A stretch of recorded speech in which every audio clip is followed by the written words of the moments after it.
Now budget related constitutional provision हम देखते हैं। तो आर्टिकल 110 क्लॉज ए वो मनी बिल के बारे में बताता है। Article 112 annual financial statement, president ensure करेंगे एवरी ईयर हम एनुअल फाइनेंशियल स्टेटमेंट को पार्लियामेंट में ले करें। उसके अंदर कितना हमारे पास रिसिप्ट आता है, कितना हमारे पास एक्सपेंडिचर आता है, इसका पूरा डेटा होगा। देन डिमांड ऑफ ग्रांट, कोई भी मिनिस्ट्री कितना मनी डिमांड कर रहा है फाइनेंस मिनिस्ट्री से, उसको डिमांड ऑफ ग्रांट कहते हैं। Article 148, 149, 150 and 151 controller and auditor general के साथ रिलेट करता है। कंट्रोलर एंड ऑडिटर जनरल एक ऑडिटिंग एजेंसी है सेंट्रल गवर्नमेंट और स्टेट गवर्नमेंट की। Under article 150 of constitution, controller and auditor general prescribe करता है कि this is the format in which central government को स्टेट गवर्नमेंट को अपने अकाउंट को मैनेज करना है। उसके बाद article 266 and article 267, that is a fund of India. 266 के अंदर consolidated fund of India, public account of India, and 267 that is a contingency fund of India. तो 6 कॉन्स्टिट्यूशनल प्रोविजन है जो रिलेट करते हैं बजट के साथ। एक एक करके देखते हैं। फर्स्ट है money bill under article 110 of constitution. Government कहीं से मनी बोरो कर रही है, गवर्नमेंट कहीं से लोन ले रही है, गवर्नमेंट किसी को लोन दे रही है, गवर्नमेंट को टैक्स इंपोज कर रही है, टैक्स के रेट को गवर्नमेंट चेंज कर रही है, कुछ भी ऐसा हो रहा है तो वो मनी बिल होगा। नाउ कभी डिस्प्यूट आ गया कि वेदर ये बिल मनी बिल है या नहीं है, तो लोकसभा के प्रिसाइडिंग ऑफिसर स्पीकर उनका डिसीजन फाइनल होगा। सो लोकसभा के स्पीकर ने जो कह दिया कि this is money bill, final खत्म हो गया, वो मनी बिल हो गया। क्या आप इसके अगेंस्ट कोर्ट में जा सकते हैं? आप कोर्ट में जा सकते हो, but you will get limited relief. Why you will get limited relief? Court के अंदर जो होता है उस पर लेजिस्लेचर कमेंट नहीं करता है, और पार्लियामेंट के अंदर जो होता है उसके ऊपर कोर्ट कमेंट नहीं करता है। तो आप कोर्ट में जा सकते हो, बट आपको लिमिटेड रिलीफ वहां पे मिलेगा। So any bill is money bill. ये स्पीकर का डिसीजन है, that is the final. Money bill के अंदर लोकसभा के पास बहुत ज्यादा पावर होता है कंपेयर टू राज्यसभा, उसको पास करने में, उसके ऊपर डिस्कशन डिबेट करने में। राज्यसभा क्या करेगा? मनी बिल को जस्ट थोड़े टाइम के लिए डिले कर सकता है, रेस्ट वो कुछ भी नहीं कर सकता। मनी बिल का उसके पास कोई एडिशनल पावर नहीं है, और डिले भी कितना, 14 डे तक डिले कर सकता है, not more than that. So Rajya Sabha can discuss money bill, but Rajya Sabha can not move amendment into money bill. Money bill में लोकसभा के पास much more power and authority है compare to Rajya Sabha. So money bill के अंदर कोई ज्वाइंट सिटिंग का provision नहीं है। प्रेसिडेंट के पास जब मनी बिल जाता है तो president can not return money bill. President bill can say yes, president can say no, president can take no action, but president return नहीं कर सकते हैं, और उसको कहते हैं सस्पेंसिव वीटो। तो president can not use suspensive veto, बाकी उनको जो करना है वो कर सकते हैं। मनी बिल को कौन इंट्रोड्यूस कर सकता है? तो उसको गवर्नमेंट मिनिस्टर ही इंट्रोड्यूस कर सकता है। तो इसलिए मनी बिल को हम गवर्नमेंट बिल कहते हैं, ये प्राइवेट मेंबर इंट्रोड्यूस नहीं कर सकता। सो ये फीचर है मनी बिल के बारे में। ज्यादा डिटेल में हम नहीं जाते हैं क्योंकि ऑलरेडी पॉलिटी में हमने इसको डिस्कस किया हुआ है। अब फाइनेंस बिल क्या होता है? अगर मैं एक ऐसा स्टेटमेंट कहूँ, all money bill are financial bill, but some financial bill are money bill, तो I am correct. So financial bill के 3 कैटेगरी होते हैं। वन फाइनेंशियल बिल 1 होता है, देन फाइनेंशियल बिल 2 होता है, एंड देन मनी बिल होता है। तो money bill is just one type of financial bill, आप ऐसा कह सकते हो। फाइनेंशियल बिल सारे रिस्पेक्ट में वो मनी बिल की तरह, सॉरी, ऑर्डिनरी बिल की तरह रिजेंबल करता है। We have 4 type of bill: ordinary bill, money bill, financial bill and constitution amendment bill. So financial bill हर एक रिस्पेक्ट में वो ऑर्डिनरी बिल की तरह रिजेंबल करता है, बैरिंग वन एस्पेक्ट। और वो एस्पेक्ट ये है कि फाइनेंशियल बिल 1 को आपको जब इंट्रोड्यूस करना है तो you have to take prior recommendation of president, and financial bill 2 के अंदर प्रेसिडेंट जब हाउस को कहेंगे तभी हाउस फाइनेंशियल बिल 2 को कंसिडर कर सकता है। अदरवाइज ये हर एक रिस्पेक्ट में ऑर्डिनरी बिल की तरह है। तो फाइनेंशियल बिल का एक पार्ट है, एक सबसेट है, वो मनी बिल है। देन हमारे पास 3 टाइप के फंड है। एक है कंसोलिडेटेड फंड ऑफ इंडिया, एक है पब्लिक अकाउंट ऑफ इंडिया, और एक है कंटीजेंसी फंड ऑफ इंडिया। इसको देख लेते हैं।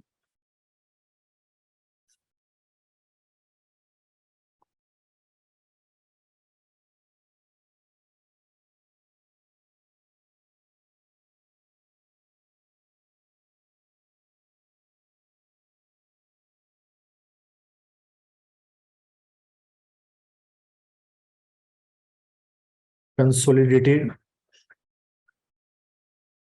Fund of India under article 266 of constitution, contingency fund of India under article 267 of Constitution and Public Account of India under article 266 of constitution. ये तीन हमारे पास फंड है। गवर्नमेंट ऑफ इंडिया का जितना भी रिसिप्ट होता है, मीन जितना भी इनकम होता है, वो सारा इनकम क्रेडिट होता है कंसोलिडेटेड फंड ऑफ इंडिया के अंदर। वेदर कैपिटल रिसिप्ट है, वेदर रेवेन्यू रिसिप्ट है, सारा इसके अंदर क्रेडिट होता है। गवर्नमेंट ऑफ इंडिया के जितने भी एक्सपेंडिचर हैं, ये डेबिट होता है कंसोलिडेटेड फंड ऑफ इंडिया से। तो आप इसको कंसिडर करो, गवर्नमेंट ऑफ इंडिया का एक लार्ज बैंक अकाउंट है, सारा मनी उसमें क्रेडिट होता है, सारा मनी उसमें से डेबिट होता है। गवर्नमेंट का इनकम क्या है? टैक्स के थ्रू वो पैसा अर्न कर सकता है, प्रॉफिट के थ्रू पैसा अर्न कर सकता है, सर्विस फीस के थ्रू मनी अर्न कर सकता है, डिसइन्वेस्टमेंट के थ्रू अर्न कर सकता है, अपने एसेट को रेंट पे देके, अपने एसेट को सेल करके मनी अर्न कर सकता है। तो this are number of way through which government can earn money. So all earning इसके अंदर आएगा। कंसोलिडेटेड फंड के अंदर जो एक्सपेंडिचर है उसको दो पार्ट में डिवाइड करते हैं। एक है वोटेबल पार्ट, जिसके ऊपर हम वोट कर सकते हैं, और एक होता है चार्ज्ड एक्सपेंडिचर, से जजेस का सैलरी, इलेक्शन कमीशन के मेंबर्स का सैलरी, उसको एडमिनिस्ट्रेटिव वे में रन करने का इनकम, सॉरी एक्सपेंडिचर। तो चार्ज एक्सपेंडिचर वो एक्सपेंडिचर होता है जिसके ऊपर पार्लियामेंट सिर्फ डिस्कस कर सकता है, वो वोट नहीं कर सकता।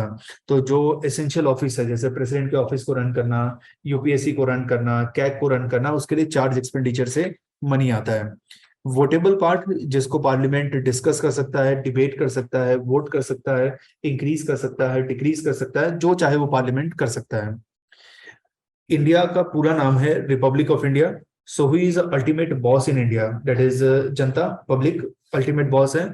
141 करोड़ इंडिया का पॉपुलेशन है। हमारे पास इतना टाइम नहीं है कि हम पार्लियामेंट में जाके डिस्कशन करें, डिबेट करें, और नाइदर एक्सपर्टीज भी है।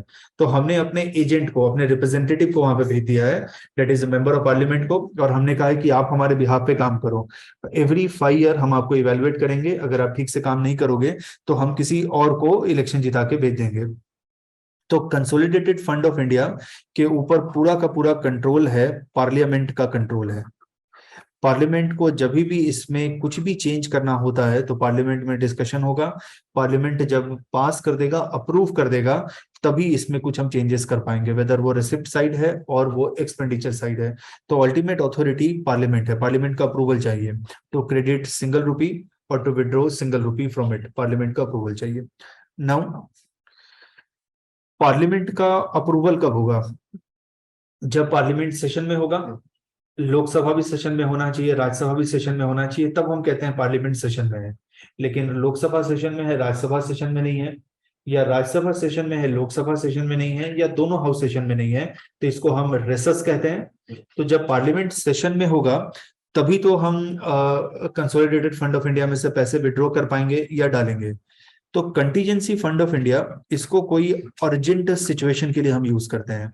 माइंड इट, यहाँ पे मैं जानबूझ के इमरजेंसी वर्ड यूज नहीं कर रहा हूँ, बिकॉज हमारे कॉन्स्टिट्यूशन में इमरजेंसी का एक अलग कंटेक्स्ट है, अलग वे में मेंशन है।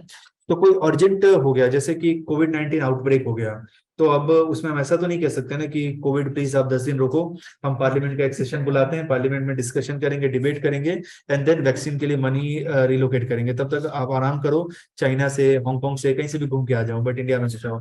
तो we can not say that thing. तो अर्जेंट सिचुएशन को डील करने के लिए पार्लियामेंट ने क्या किया है, votable part of consolidated fund of India, उसका जो एक्सपेंडिचर है उसमें से 30,000 करोड़ उसको हमने कंटीजेंसी फंड ऑफ इंडिया में एलोकेट कर दिया है। और इस मनी को कौन यूज कर पाएंगे? तो प्रेसिडेंट इस मनी को यूज कर पाएंगे। हमने इसको अर्जेंट सिचुएशन के लिए रख दिया है। नाउ जब मैं ऐसा कहता हूं कि प्रेसिडेंट यूज कर पाएंगे, तो ब्रैकेट में हमेशा देखना काउंसिल ऑफ मिनिस्टर। प्रेसिडेंट अपनी मर्जी से नहीं कर पाएंगे, तो काउंसिल ऑफ मिनिस्टर उनको एडवाइस करेगा and then president can work. अब दोनों में डिफरेंस क्या है? से कंसोलिडेटेड फंड ऑफ इंडिया में से मुझे 500 करोड़ रुपीस निकालना है, तो निकालने से पहले अप्रूवल लेना पड़ेगा, तो इसको हम कहते हैं कि प्री अप्रूवल लेना पड़ेगा। पार्लियामेंट पास करेगा अप्रोप्रिएशन बिल, जब वो पास हो जाएगा तो हम पैसे निकाल देंगे। लेकिन कंटीजेंसी फंड ऑफ इंडिया में जो पैसा है, प्रेसिडेंट उसको स्पेंड कर देते हैं।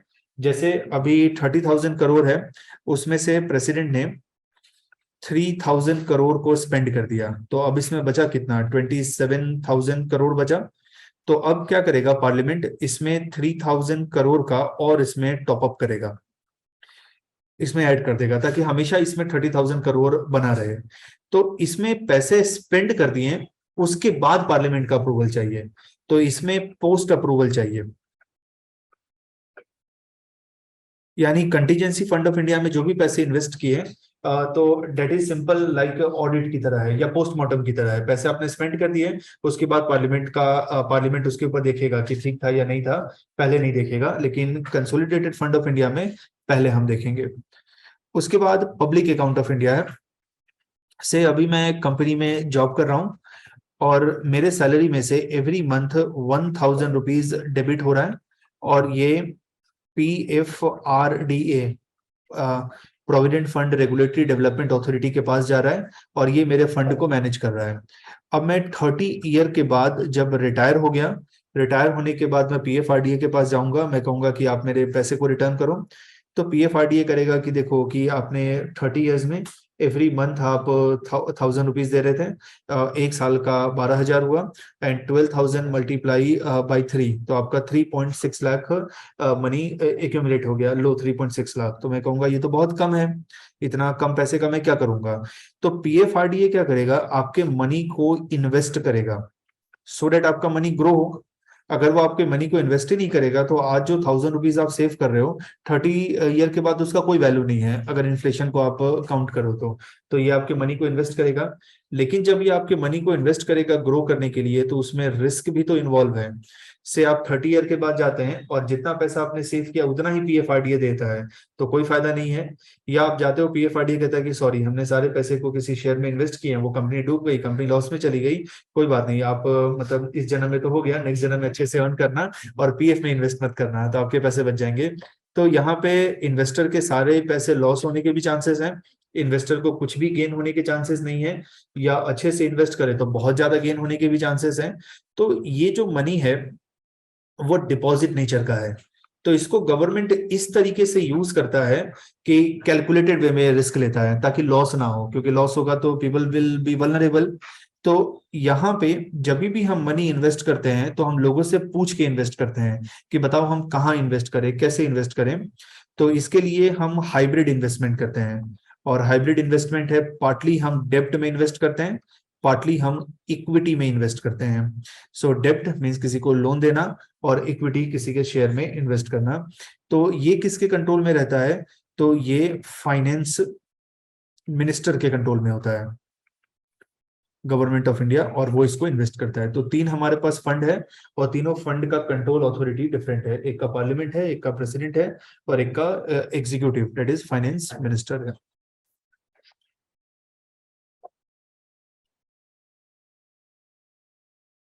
So Consolidated Fund of India, Article 266, Public Account of India, Article 266, and Contingency Fund 267 of Constitution. इसमें voted expenditure होता है and charge expenditure होता है। जो भी मैंने बताया उसका ये राइट अप है, आप इसको देख लेना।